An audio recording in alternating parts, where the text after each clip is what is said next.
마태복음 14장 22절에서 33절 봉독하겠습니다. 예수께서 즉시 제자들을 재촉하사 자기가 무리를 보내는 동안에 배를 타고 앞서 건너편으로 가게 하시고 무리를 보내신 후에 기도하러 따로 산에 올라가시니라. 저물매 거기 혼자 계시더니 배가 이미 육지에서 술이나 떠나서 바람이 거스름으로 물결로 말미암아 고난을 당하더라. 밤 사경에 예수께서 바다 위로 걸어서 제자들에게 오시니 제자들이 그가 바다 위로 걸어오심을 보고 놀라 유령이라 하며 무서워하여 소리 지르거늘 예수께서 즉시 이르시되 안심하라 나니 두려워하지 말라. 베드로가 대답하여 이르되 주여 만일 주님이시거든 나를 명하사 물 위로 오라 하소서 하니 오라 하시니 베드로가 배에서 내려 물 위로 걸어서 예수께로 가되 바람을 보고 무서워 빠져가는지라 소리질러 이르되 주여 나를 구원하소서 하니 예수께서 즉시 손을 내밀어 그를 붙잡으시며 이르시되 믿음이 작은 자여 왜 의심하였느냐 하시고 배에 함께 오르매 바람이 그치는지라 배에 있는 사람들이 예수께 절하여 이르되 진실로 하나님의 아들이로소이다 하더라. 아멘.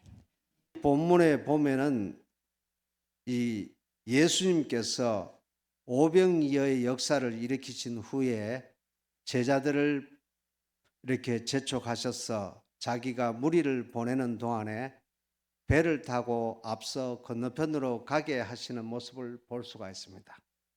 오늘 교회나 어디나 일을 하다 보면은 우리가 무슨 일이 잘 될 때, 그럴 때 내 마음이 요동칠 때가 있습니다. 내 마음 속에 내가 뭐가 된 것 같은 생각이 들 때가 있습니다. 그럴 때 우리가 조심해야 되지 않겠나 생각합니다. 우리 주님께서는 주님을 자꾸 정치적인 세상의 왕으로 자꾸 추대하려고 하는 사람들을 다 보내게 하시고 제자들을 재촉하셔서 또한 새로운 사역을 위해서 앞서가게 하시는 것을 볼 수가 있습니다. 우리가 주님의 일을 감당하고자 할 때 우리 안에 있는 마음속에 세상 가운데서 살아가는 그러한 동안에는 우리의 마음에 제가 느끼기에도 겸손해야 되겠구나 그런 것을 많이 느끼게 되더라고요. 그리고 또 겸손하도록 하나님께서 더 엎드리게 하시는 경험을 하기도 합니다.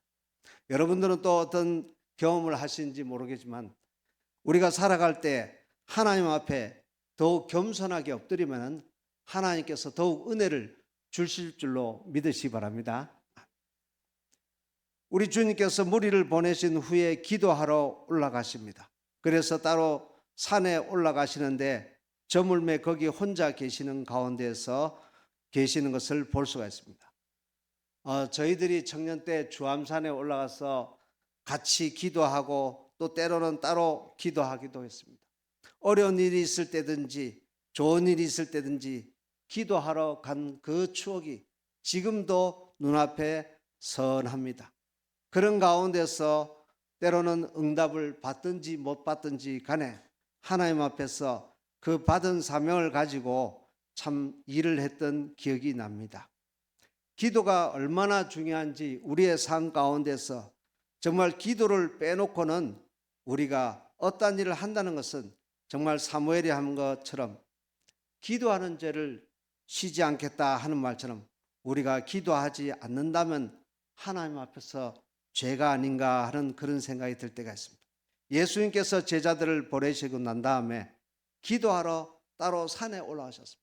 그분은 사역을 시작하시기 전부터 기도하셨기 때문에 마귀의 유혹도 물리치시고 참 주님의 사역을 완성하실 수가 있었습니다. 고난 가운데 십자가에 매달리시면서도까지도 기도하셨습니다. 그래서 우리가 이 땅 가운데 살아갈 때 정말 우리 마음 가운데 기도가 끊어지지 않아야 되겠다라고 생각을 합니다. 그런데 여기에 보니까 따로 산에 올라가셨는데 제자들은 어디에 갔느냐? 배가 바다 가운데로 들어가는 것을 볼 수가 있습니다. 제가 산에 있다 보니까 가야산이 참 좋습니다. 국립공원이기도 하고. 그렇지만 때로는 산보다도 바다가 참 좋을 때가 있습니다.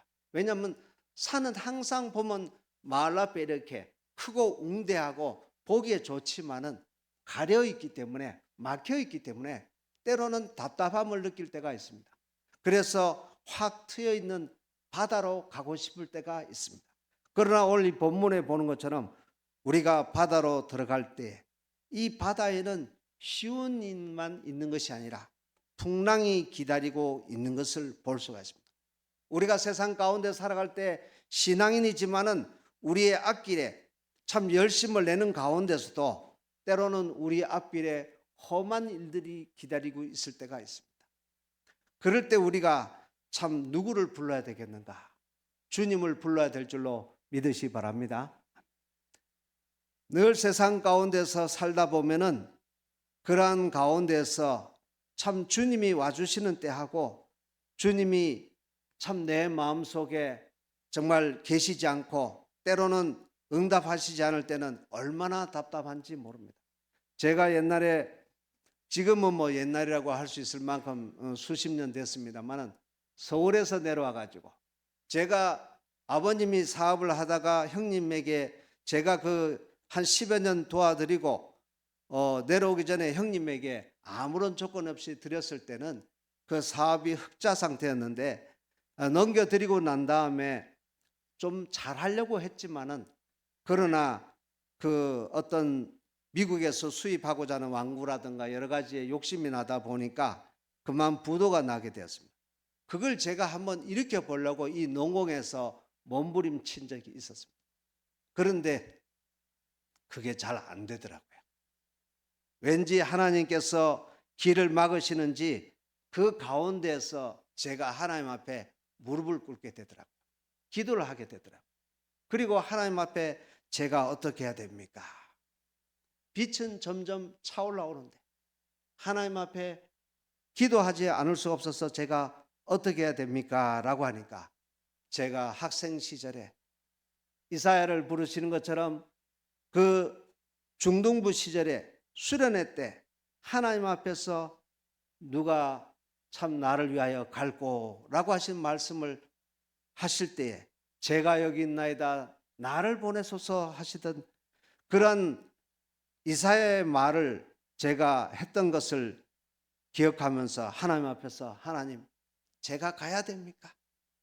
그렇다면 순종하겠습니다. 그렇게 해서 갔던 것처럼 우리의 인생 가운데는 항상 좋은 일만 있는 것이 아닙니다. 때로는 내가 원하든 원하지 않든 간에 때로는 하나님께서 부르시는 직장이 있고 또 때로는 부르시는 사역지가 있습니다. 그런 가운데서 우리가 하나님 앞에서 정말 내 인간의 생각으로 충성하는 것이 아니라 하나님께 감당하고자 한다 하는 생각으로 우리가 병원에서든지 우리가 가정에서든지 직장에서든지 우리가 최선을 다하면은 하나님께서 영광을 받으실 줄로 믿으시 바랍니다. 여기에 보니까 이 배가 갈릴리 호수에 술이나 떠나서 바람이 거스르는 가운데 들어가는 것을 볼 수가 있습니다. 여러분 여기 노이동에 있는 이 노흥지와 같이 작은 저수지가 아닙니다. 갈릴리는 그야말로 둘레가 한 51km나 되는 엄청난 그러한 바다라고 여기에 기록된 것처럼 큰 그러한 호수이고 바다입니다. 그 가운데서 제자들이 정말로 과거의 생각을 하면서 노를 저어보지만은 그들에게 바람이 불 때에 정말로 그들은 고난을 당하더라 하는 것처럼 고난을 당하는 것을 볼 수가 있습니다. 오늘 우리 인생 가운데 이렇게 여러 가지 방향 가운데서 고난을 당할 때가 있습니다. 어떤 분은 최근에 제가 보니까 이 축산 사료 대리점을 시작을 했어요. 어느 지역에서 이 대리점을 시작을 했는데 대리점을 시작한 지 얼마 안 됐는데 한 1년이 돼 가나요? 지금 어떻게 되죠? 한우가 폭락하고 있지 않습니까? 그러니까 사료값이 올라가니까 농민들이 힘들어하고 이게 산업이 아주 어려워지는 그런 모습을 볼 수가 있었습니다. 우리가 원하든 원하지 않든 우리 주변의 환경이 정말 다양한 모습으로 우리에게 다가올 때 우리가 기도해야 될 줄로 믿으시기 바랍니다. 하나님께서는 기도하시는 모든 성도님들에게, 목회자들에게 주님께서는 응답하여 주십니다.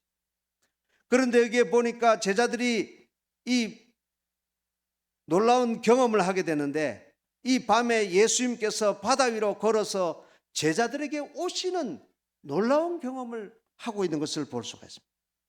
심지어 제자들이 얼마나 그것이 놀라운 경험으로 이 와닿았는지 유령이라고 하는 무서움을 가지게 되었습니다. 그들이 얼마나 놀랐습니까? 도대체 이 바다 위로 사람이 걸을 수 있을 것인가? 이스라엘의 그 사람들 가운데 가지고 있던 그러한 바다에 대한 공포와 요나에 있었던 그러한 이야기를 들으면서 그들의 마음 가운데서 이것은 아니지 않느냐, 이것은 귀신이라고밖에 할 수 없지 않느냐 하는 그런 공포가 그들의 마음 가운데 밀려왔습니다.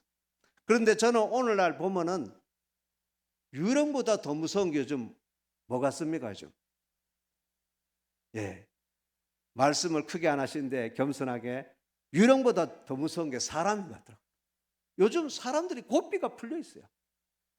정신이, 멘탈이 나가 있어요. 그래가지고 어떻게 합니까? 이 사람을 통제를 못할 정도로 어떤 분들은 참 남을 해치거나 여러 가지 일들을 저지르는 것을 볼 수가 있습니다. 또 심지어는 요즘 뭐가 무섭죠? 외제 자동차가 두려울 정도입니다. 자동차가 불이 갑자기 나는데 특정한 자동차에서, 전기 자동차에서 불이 나니까 사람들이 이게 차를 타야 될 것인가 말아야 될 것인가 하고 막 쏟아져 나온다고 합니다. 그런데 다른 사람들이 사주는 사람이 있어야 또 살 수 있는데, 팔 수가 있는데 이러지 못하는 그런 상황을 봅니다. 오늘 우리에게 있어서 이 주님께서 함께 하시지 않으면 여러 가지 일들이 일어나는데, 제자들도 주님께서 바다 위로 걸어오시는데 얼마나 놀랐던지 주님인 줄 알지 못하고 유령이라 하며 무서워하며 소리를 질렀습니다. 그때 예수님께서 뭐라고 말씀하셨습니까? 오늘 이 제목의 말씀을 드린 대로 내니 두려워 말라. 내니 두려워 말라. 저는 여기 다른 본문에 보니까, 여기 본문에는 나니 두려워 말라 하지만은 다른 본문에는 내니 두려워하지 말라라고 했다. 그게 마음에 와닿더라고요. 여러분, 오늘 우리 교회에 오는 초신자들이나 성도님들이 목회자를 만날 때, 또 성도님들을 만날 때 정말 두려워하지 않고 농공께 와서 정말 안심하고 신앙생활하고 안심하고 함께 기쁨으로 주님을 찬양할 때 더 그 가정에 역사가 일어날 줄로 믿으시 바랍니다. 그리고 그런 교회, 그런 목회자, 그런 성도, 그런 직분자가 되었으면 좋겠어요. 사람을 만나면 너무 두려운 세상이 되었습니다. 심지어는 저도 부끄럽게도 선교사가 이 방송에 나오면서 엄청난 일을 저질렀는 것을 보고서, 제가 요즘은 명함도 요즘은 안 만듭니다만은 명함을 만들어서 동네에 전도한다고 내밀기가 아주 죄송스러운 지경까지 이르렀습니다. 정말 우리가 주님이 말씀하신 대로 내니 두려워하지 말라, 이런 교회가 되고, 이런 우리가 목회자가 되고, 이런 직분자가 되고 성도가 되었으면 좋겠습니다. 그래서 우리 농공교회 오면 이렇게 밝은 색깔처럼 정말 표정도 밝아지고, 정말 기쁨도 밝아지고, 정말 근심 가운데 왔더라도 정말 우리 장로님, 우리 권사님들 보면 어떻게 저렇게 살아계실까? 어떻게 저렇게 생활하실까? 신앙생활 하실까? 정말 저는 때때로 설교하면서 울지만은 정말 눈물을 흘리면서 반갑고 기쁨에 그러한 예배를 드리고 그러한 만남이 되는 교회가 되었으면 좋겠습니다. 요즘 많이 우리의 주변의 사람들이 실망하고 있습니다. 그러나 우리가 하나님 앞에 헌신 예배를 드릴 때 정말 우리들로 인해서 직장 가운데서든지 우리가 모든 생활하는 학교 가운데서든지 우리의 주변의 이 교회 가운데서든지 노년의 삶 가운데서든지 어떠한 삶 가운데서든지 정말로 만나면 기쁘고 반가운 삶이 우리 농공교회로부터 시작되어야 할 줄로 믿으시기 바랍니다. 지금도 웃으시잖아요. 우리 집사님들, 우리 성도님들 보시면은 이 부족한 종을 보면서 웃으십니다. 아이고 참 장 목사도 나이가 들어가네, 흰머리가 나네, 또 그러면서도 아이고 반갑네 이렇게 말씀하시면서 웃으신 것 같습니다. 우리 교회가 하나님 앞에서 이런 정말 믿음의 장소가 되어야 하지 않겠나라는 것입니다. 우리 주님께서 즉시 말씀하셨습니다. 안심하라, 내니 두려워하지 말라, 나니 두려워하지 말라. 제가 여기 수른제일교회로 오기 전에 교회가 과거에는 한 3년에서 2달 못 미치는 기간 동안에 있었습니다만 그 당시에는 동네에 있는 교회라 해서 동네 교회였습니다. 사실은 그 동네 이름이 동네동이었습니다. 그런데 교회를 건축을 하면서 하나님 앞에서 은혜를 입어서 그때 제가 모셨던 분이 권경찬 목사님이시대요. 이분이 교회를 지으시면서 그 좀 범위를 넓혀서 안심 지역의 이름을 따서 안심교회라 이름을 칭하셨습니다.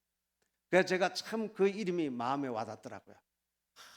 정말 안심하라, 내니 두려워하지 말라. 그런 교회 이름처럼 마음에 와닿지 않습니까? 정말 그러한 교회, 그러한 성도, 그러한 우리가 될 때 하나님의 영광이 더 크게 나타날 줄로 믿으시기 바랍니다. 예수님께서 즉시 이르시되 안심하라, 나니 두려워하지 말라 하셨습니다. 그러니까 이 베드로가 성급한 마음에 안심이 되었는가 봅니다. 베드로가 대답하여 이르되 주여, 만일 주님이시거든 나를 명하사 물 위로 오라 하소서. 그런데 제가 볼 때 조금 마음에 이 만일이라 하지 않고 더 큰 믿음의 확신으로 주님 앞에 나아갔으면 얼마나 좋았을까. 물론 컴컴할 때 이렇게 정말 주님을 뵀으니까 얼마나 그런 마음이 들지 않겠습니까? 컴컴할 때 주님을 만났으니까 반가운 마음에 만일 주님이거든 나를 명하사 물 위로 오라 하소서 해서 이 베드로가 주님께서 오라고 하시니까 물 위를 걷게 됩니다. 놀라운 기적을 체험하게 됩니다. 그러나 여러분, 우리 본문에 보니까 어떻게 됩니까? 이 베드로가 배에서 내려서 물 위로 걸어서 예수님께로 가지만은 예수님을 보는 것보다 자꾸 환경을 봅니다. 바람을 봅니다. 바람에 휘둘리니까 어떻게 됩니까? 무서워지는 것입니다. 우리가 신앙생활할 때 우리가 주님을 바라보고 교회 나가고 구역 예배 나가고 직장에 나가고 생활하지만은 우리가 생활하는 가운데서 때로는 주님보다도 환경을 많이 볼 때가 있습니다. 이렇게 하면 안 될 것 같고 저렇게 해도 안 될 것 같고, 그러나 우리가 주님을 바라보면서 생각하면 이렇게 해도 되고 저렇게 해도 될 줄로 믿으시기 바랍니다. 좀 우리가 살아갈 때 물론 인간의 역량이 가지고 있는 힘의 한계가 있습니다. 그래서 내 힘으로는 안 될 때가 있습니다. 그러나 여러분, 주님께서 하시면 어떻게 될 것인가? 주님께서 문제를 풀어주시면 우리에게 어떤 일이 일어날 것인가? 수른제일교회가 지금 앞으로 제가 물러나서 나중에 될지 모르겠습니다만 지금 큰 역사를 앞두고 있습니다. 그야말로 고속철도, KTX 고속철도 역사가 이제 내년부터 시공을 할 것입니다. 시골에 이 KTX 역사가 선다는 것은 대단한 놀라운 사실입니다. 이 농공에도 그러한 역사가 일어난다는데 시골에 그러한 역이 생긴다? 그건 상상할 수 없는 겁니다. 그것도 서울에서 거제까지 내려가는데 이 성주에는 원래는 역사가 아니고 정거장, 그냥 이렇게 신호등, 이렇게 신호장이라고 해가지고 지나갈 때 정말 잘 지나가세요, 안전하게 가세요 이렇게 하는 장소였는데 옛날에 이 성주에 어떤 역사가 있었냐면 일제시대 때 그 양반 분들이 일제시대에 저항하는 의미에서죠. 이 성주 땅에 역사가 생길 뻔했는데 양반골에 무슨 역사가 시끄럽게 있느냐, 안 된다, 반대를 한 거예요. 그래가지고 성주군이 전국에서 상당하게 큰 규모였는데 막 잘렸습니다. 이 국토를 갖다가 달성군이다 김천이다 막 잘라주고 나서 이 오주라는 어떤 성주에서 이 상당한 이 규모가 축소가 돼가지고 오늘 이르렀는데, 그때 그 마음에 아쉬웠던 점이 있다 보니까 꼭 성주에 역사가 있어야 됩니다. 왜 경남에는 역을 2개나 두는데 성주에는 한 군데도 경북에는 안 줍니까? 그래가지고 참 열심히 예수 믿는 군수님이 쫓아다니면서 여러 가지 기도하는 가운데서 성주 역사가 성주와 고령 딱 중간 지점인 수르면에 생기게 되었습니다. 놀라운 역사인 줄로 믿으시기 바랍니다. 그래서 하루 2번, 내려갈 때 2번, 올라올 때 2번, 한 4번 되죠. 이 2번씩 하는 가운데서 참 놀랍게도 이 가야산에 있던 개발과 함께 앞으로 큰 변화가 있지 않겠나라고 생각하는 것입니다. 그래서 우리가 생각을 할 때에 우리의 이 환경 가운데서 바람을 보고 무서워 빠져가는 것이 아니라 우리가 주님 앞에서 소리를 질러 주여 나를 구원하소서라고 하는 그 베드로의 음성처럼 주님께서 우리를 구원해 주시옵소서. 우리에게 어려움이 있습니다. 가정에 재정적으로 어려움이 있습니다. 힘든 것이 있습니다. 때로는 우리의 어떤 청년의 여러 가지로 우리가 일을 잘해보려고 하지만 또 인간의 생각과 여러 가지 생각 가운데서 생각하지 못하는 일들이 있습니다 라고 할 때 하나님께서 부르짖으면은 우리 하나님께서 건져주실 줄로 믿으시기 바랍니다. 제가 이 설교하는 가운데 한 가지 기억이, 제가 여기 와가지고 사업을 정리하는 가운데 마산에 수금하러 갔었습니다. 마지막 수금이었습니다.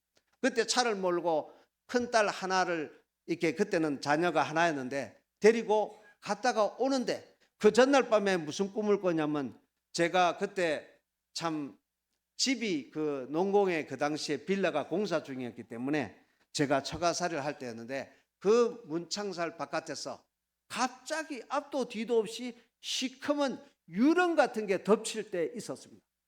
그때 제가 그나마 그래도 신앙이 있어가지고 으악 하고 그렇게 하지 않고 주여 하고 부르짖었습니다. 주여 하고 부르짖었더니 제가 그 수금을 하고 돌아오는 밤에 하나님께서 제 마음에 야 빨리 전등을 켜라, 전등을 켜되 빨리 전등을 상향빔을 켜라, 높게 켜라, 이런 마음을 주시더라고요. 그래서 마음에 생각이 들어서 전등을, 자동차의 헤드라이트를 탁 켜니까 갑자기 이 불빛은 크게 나가는데 반대로 비춰오는 것은 급속하게 비춰오는 그 반응이 뭐였냐면 밤에 경운기였어요. 경운기. 이 경운기가 반대로 너무나도 빠르게 제 마음에 다가오는 것입니다. 그 근거리에서 경운기가 보이는데 정말 제 마음에 주여 하는 소리가 나오더라고요. 주여 하니까 어떻게 해요? 주님께서 피하게 해주신 줄로 믿으시기 바랍니다. 우리가 이 땅 가운데 살아갈 때 여러 가지 고난이 닥치고 힘든 일이 올 수가 있습니다. 그러나 그럴 때 아이고 내가 죽겠다, 아버지 죽겠습니다, 좀 이런 소리보다는 우리가 힘들지만은 우리가 함께 기도하고 주님 어떻게 하면 살겠습니까? 어떻게 하면 주님의 말씀을 듣고 이 고난을 헤쳐나갈 수 있겠습니까? 이렇게 우리가 좋은 쪽으로 하나님 앞에 엎드리며 기도하며 함께 서로 도움을 주고받으면 하나님께서 더 좋은 길로 인도하여 주실 줄로 믿으시기 바랍니다. 왜요? 하나님은 이 천지 만물을 만드신 분이잖아요. 우리의 모든 것을 다 아시잖아요. 그래서 우리가 주님 앞에 엎드릴 때 주님께서는 뭐라고 말씀하십니까? 이 베드로에게 하신 말씀처럼 우리에게 아마 들려주실 것입니다. 예수님께서 즉시 손을 내밀어 그를 붙잡으시며 이르시되 믿음이 작은 자여 왜 의심하였느냐. 오늘 우리 신앙생활 가운데서 어쩌면 우리에게 주시는 말씀인 줄로 압니다. 믿음이 작은 자요. 오늘 우리가 살아갈 때 내가 믿음이 크다고 생각하지만은 환경을 보고 여러 가지 일들을 만나면 때로는 우리가 원치 않지만은 믿음이 작아질 때가 있습니다. 내 모습이 초라할 때가 있습니다. 내가 왜소해질 때가 있습니다. 내가 어려움에 처할 때 바람에 흔들리는 자신을 볼 때가 있습니다. 그렇지만 내가 가장이다 보니까, 목회자다 보니까 본의 아니게 그래도 성도님들에게나 참 가족들에게 그렇게 보이지 않게 하려고 얼마나 애를 쓰는지 모릅니다. 우리가 살아가면서 또한 예수 안 믿는 사람 앞에서 우리가 남들이 볼 때 하나님의 영광이 드러나야 되지 않겠나라는 생각에 그러한 것을 다 드러내지 못하지만은 우리 마음 가운데 의심이 들고 믿음이 작아질 때 오직 우리는 절망하지 아니하고 하나님만 바라봐야 될 줄로 믿으시기 바랍니다. 그때 놀라운 역사가 여기 32절에 일어나는 것을 볼 수가 있습니다. 배의 함께 오름에 바람이 그치는지라. 할렐루야. 바람이 그칩니다. 오늘 우리나라의 경제라든가 여러 가지가 좀 어렵다고 합니다. 물론 잘 되는 일도 있습니다. 그러나 우리의 마음 가운데서 더 여러 가지 기도하는 제목들이 있는데, 이러한 환경 가운데 우리 주님이 바람을 그치게 해주시고 우리 주님이 정말로 이스라엘 백성들을 구름 기둥 불 기둥으로 인도하여 주셨듯이 우리를 인도하여 주시면 하나님의 놀라운 영광을 우리가 나타낼 줄로 믿으시기 바랍니다. 그동안 이렇게 갑작스럽게 바자회도 하고 또 그리고 또 선교회에서 이 수련회를 통해서 저희 교회 와서 이렇게 마을 잔치를 자그마하게 열어주기도 이번 여름에 했습니다. 그래서 우리 장로님들께서 또 우리 성도님들의 귀한 선물을 보내주셔가지고 이렇게 뭐랄까요, 샴푸하고 트리트먼트 이렇게 주셔가지고 그것을 나누기도 했습니다. 처음 제가 이 바자회를 하려고 한 게 아니라 갑작스럽게 대구에 있는 그 다른 교단의 큰 교회에서 이렇게 바자회를 정기적으로 한답니다. 봄, 가을로 하는데 거기에서 옷이 남았는가 봐요. 남아가지고 팔다 남은 것을 대구에 있는 작은 교회에다 주셨는데 거기에서도 남은 거예요. 그래서 우리 교회에서 한번 해보지 않겠니라는 그러한 제의가 들어와가지고 좋습니다, 한번 해보겠습니다, 그렇게 하고 시작을 하게 되었습니다.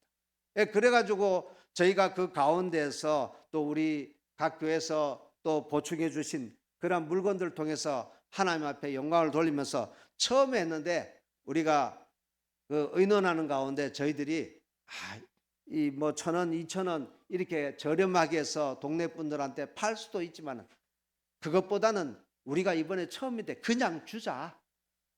그냥 주자. 그래가지고 많은 분들이 교회 기쁨으로 한번 나오게 하자. 그래가지고 이 의류를 공짜로 줬습니다. 공짜로 주고 나니까 또 시찰에 있는 목사님들이나 또 우리 농공회나 이 주변 분들이 너 그러면 되겠느냐 하면서 또 헌금도 해주시고 그런 가운데 경비도 다 정산이 되고 그리고 선물은 선물대로 또 저희들이 더 나눌 수가 있었습니다. 선교지에도 그 옷을 사과 박스로 한 5박스나 보냈습니다. 한 이 2박스가 갖고 3박스는 지금 준비되어 있습니다.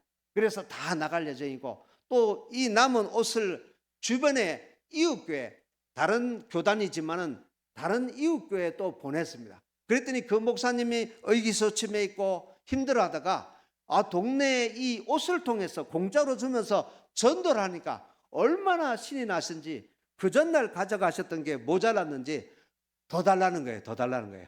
그래가지고 우리가 나중에 그냥 더 드렸습니다. 뭐 풍성하게 드렸습니다. 그래가지고 하나님의 영광이 드러난 줄로 믿으시기 바랍니다. 그리고 또 여름에는 이번에는 선교단체에서 청년들이 순수하게 자기들이 모금한 돈을 가지고 와가지고 마을의 분들을 초대해서 자그마한 이 반찬통 같은 플라스틱 통과 함께 또 라면도 이렇게 몇 개 되지만은 그렇게 해서 선물 꾸러미를 만들어 가지고 모시고 와가지고 이렇게 노래를 불러주면서 그 어른들의 이 살아오심을 위로해드리고 그렇게 마을 잔치를 자그마하게 행사를 할 수가 있었습니다. 오늘 우리가 살아갈 때 여러 가지 일들이 있습니다. 그런 가운데서 우리가 위로를 받으면서 하나님의 일을 더 잘하려고 노력을 하면은 하나님께서 우리의 모든 가정에, 우리의 교회 가운데, 우리의 자녀들 가운데, 우리의 직장 가운데, 우리 교회의 모든 구석구석 가운데 하나님께서 은혜를 베풀어 주실 줄로 믿으시기 바랍니다. 주님 앞에 이 제자들이 체험을 하고 나니까 어떻게 됩니까? 배에 오르는 주님께 절을 합니다. 진실로 하나님의 아들이로소이다. 진실로 하나님의 아들. 우리가 신앙생활 할 때 때로는 공동체를 통해서 하나님의 살아계심을 목격할 때가 있습니다. 그러나 때로는 내가 개별적으로 하나님을 만날 때가 있습니다. 또 내가 때로는 아주 큰 일을 통해서 하나님께서 경험을 하게 해 주십니다. 제가 헌신 예배를 올 때나 임직식을 갈 때 전에는 어떤 행사를 가면서 어떤 의례적이거나 어떤 참석하는 데 대해서 그렇게 맞추지만은 어느 날부터 제가 조금씩 철이 들기 시작하니까 이번에 가면 하나님께서 어떤 말씀을 주실까? 그리고 저분들이 어떤 일을 했기에 어떻게 참 그동안 살아오셨을까? 그런 걸 배우게 되더라고요. 그래가지고 그분들의 열정을 본받게 되더라고요. 오히려 제가 말씀을 통해서 은혜를 끼치려고 하는 것보다 제가 가서 보고 듣고 더 은혜를 받고 오게 되더라고요. 우리 성도님들이, 우리 모든 직분자들이 주님의 은혜 가운데서 직장을 다닐 때나 모든 일을 할 때에 하나님께서 부어주시는 더 큰 은혜가 있을 줄로 믿으시기 바랍니다. 오늘 이 폰을 열었더니 은혜라는 찬양이 나오더라고요. 은혜. 모든 것이 주의 은혜로다. 은혜 로다인지 그 은혜가 찬양으로 나오는데 얼마나 그 감동이 되는지. 그래서 우리가 이 설교 끝나고 한번 그 은혜, 그 찬송을 한번 불러봤으면 좋겠어요. 주님의 은혜를 생각하면은 우리가 실망하지 않습니다. 주님의 은혜를 생각하면 우리가 낙심하지 않을 줄로 믿으시기 바랍니다. 주님의 은혜를 생각하면 우리가 감동이 오고 마음 가운데 평안이 오고 기쁨이 오고 성도님들 한 분 한 분을 보면 사랑이 솟습니다. 제가 부족하지만 우리 이 농공교회 사랑이 많은 목사님, 성도님들, 장로님들처럼 우리가 사랑이 샘솟기를 원합니다. 그래서 우리가 교회에 오면 정말 즐겁고 정말 오고 싶고 정말 기쁘고 그러면 우리를 보고 누가 자랍니까? 애들이 자랍니다. 애들이 자랍니다. 저도 저만한 애들이 클 때 왔습니다. 근데 지금 벌써 30이 넘어갑니다. 지금 벌써 88년생이니까 36이겠군요. 여러분, 우리에게 주시는 하나님의 은혜를 우리가 먹고 살면 우리의 자녀들은 우리의 모습을 보고 우리의 신앙의 유산을 받아서 그들은 자라나게 됩니다. 그러면 자연히 주님의 몸된 가정과 교회가 더욱더 든든히 서갖고 교회가 교회 되어 갈 줄로 믿으시기 바랍니다.